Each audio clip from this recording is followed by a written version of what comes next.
صباح الخير أصدقائي. اليوم بدنا نعمل مع بعض أكلة من المطبخ السوري، وهي أكلة اللبنية. كل مدينة بسوريا بتشتهر بطريقة طبخ اللبنية. اليوم نحن بدنا نعملها على طريقة المطبخ الحلبي.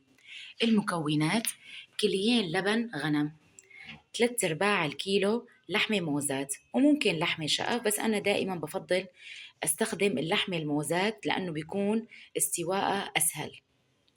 3 أرباع الكاسة رز، معلقتين نعناع، معلقة ملح طعام، راس توم مقشر، ومعلقتين نشا مروب بالمي. أول شي بتحضير اللبنية منحط اللحمة ومنغمرها بالمي ومنحطها على النار مشان نسلقها. طبعا ما بننسى إنه وقت تطلع زفرة اللحمة منشيلها من كبة، ومنحط لها بالسلق بصلة وعود قرفة وورقة غار. أصدقائي، بعد ما حطينا اللحمة على النار، هلأ منحط اللبن على النار ومنحط له النشا المروب ومنحركه بالمضرب، وبعدين منحطه على النار ومنغليه مثل ما تعلمنا، ومنضل منحركه لبين ما يغلي. ما بصير نشيل ايدنا منه ابدا، بعدين بفرط اللبن، والنشا بيساعدنا انه يضل قوام اللبن متجانس وما يفرط. شوفوا اللحمة بعد ما غلت وشلنا الزفرة وحطينا لها بصلة، ورقة غار، وعود قرفة. هلأ منغطيها ومنوطي عليها ومنعيفها على النار حوالي ساعتين لتستوي. بدها ساعتين، ساعتين إلا كل لازم، يعني كل شوي، يعني بعد حوالي ساعة بنبدأ منطلع اللحمة إذا استوت. شوفوا اللبن بعد ما غلى، حطينا له النشا شلون صار كريمة. شوفوا أصدقائي، هلأ اللحمة صار لها على النار حوالي ساعة ونص، يعني ضلت تستوي بدها حوالي نص ساعة. شوفوا هي فتحنا عليها،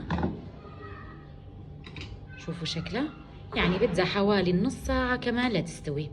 هلأ شو لازم نعمل؟ لازم نصفي مرقة اللحمة ونحطها بطنجرة جديدة ونظيفة، ونشيل منها البصلة وعود القرفة وورقة الغار، ومنحط اللحمة معها ومنحطها على النار مشان نطبخ معها بنفس المرقة الرز. أصدقائي، هي بعد ما صفينا مرقة اللحمة وحطيناها بطنجرة نظيفة وشلنا منها البصل والقرفة والورق الغار، حطيناها بقيان لاستواءها نص ساعة. حطينا مع الرز بعد ما كنا غسلناه بشكل جيد، وهلأ بنحطه لينطبخ مع اللحمة حوالي بده يعني من 20 دقيقة لنص ساعة على الواطي، ونغطي الطنجرة. شوفوا شلون عم يغلي.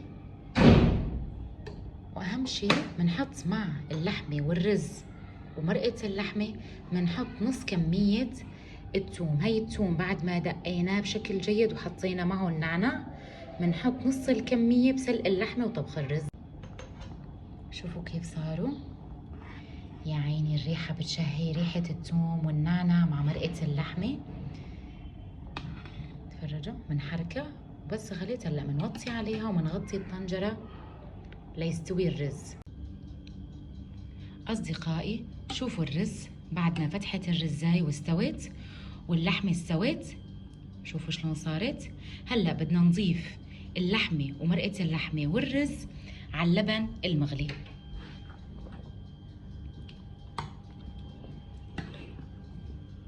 هي تقريبا هيك نحن صرنا بالمرحلة النهائية للبنية. شوفوا شلون هلأ بنحطها كلها. أصدقائي، شوفوا شكل اللبنية بعد ما حطينا لها اللحمة والرز والثوم والنعنع وضفنا لها معلقة ملح الطعام. الملح حسب الرغبة، ممكن يكون الملح كتير أو قليل. وحطينا لها شو ضل عنا من الثوم المدقوق والنعنع وحركناهم مع بعض. شوفوا لي هاللبنية. طبعا رح أزقق لكم إنه اللبنية هي أكلة رمضانية وناكل جنبها كبة. إذا بتتذكروا بالفيديو الماضي عملت لكم كباب، اليوم بدي أخبز جنب اللبنية كبة بالصينية، ورح أفرجيكم شكلها للكبة بعد ما نخبزها. وهلأ منعيف اللبنية لمدة 10 دقايق تغلي وبعدين بنطفي عليها.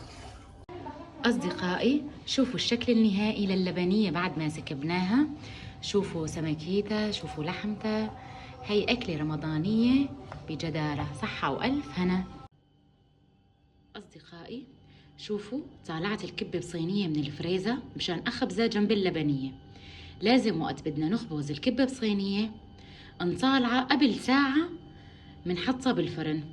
وإذا بتتذكروا نحن ختمنا وشها، دوبنا سمنة وحطيناها على وشها، بس قبل ما نحطها بالفرن منحط لها حسب الرغبة معلقة سمنة أو معلقتين ومنحطها بالفرن. بتاكل بالفرن حوالي 3/4 الساعة. بس لازم ننتبه إنه بعد يعني نص المدة نطلع، إنه لازم يصير هذا الحرف لونه زهر.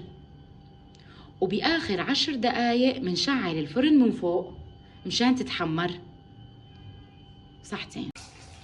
أصدقائي شوفوا الشكل النهائي للكبة الصينية بعد ما حمرناها وشويناها بالفرن.